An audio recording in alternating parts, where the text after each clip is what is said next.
感谢你们护士，谢谢你们生活伙伴。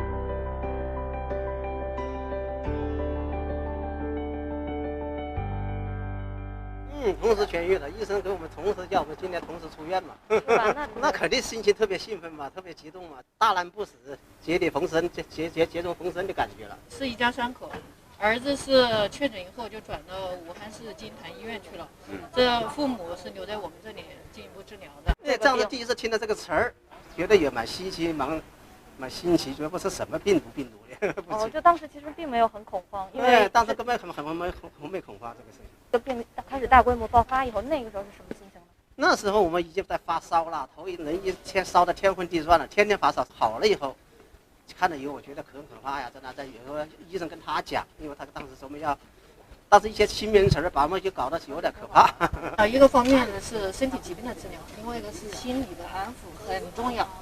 怎么讲？因为病人都有这个经历过 SARS， 病人恐惧，因为 SARS 死亡率比较高，新型冠状病毒跟 SARS 我们说是个亲戚，相对来说可能死亡率会接近 SARS， 这是大家恐惧的心理。新型冠状病毒大部分的病人预后都是非常非常好的，疗程大概就是2周左右，就是病人从发病到真正的完全痊愈，可能临床症状的缓解就是2个周左右。大部分病人即使不做治疗，他能度过这2个周，结局也是相对比较好的。这个事情好像经历过了以后，觉得就好像觉得不是那么惊险，那么可怕，觉得真的是可以治得好的，晓得吧？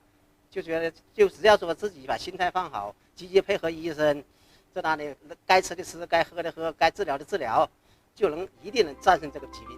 我们每个出院的病人，病人可能跟医生同样的高兴，因为病人跟医生站在同一战线，他高兴，我们同样高兴。出院喽，高兴！那我们要跟你再见了啊！再见，还有聊，再见，中国加油！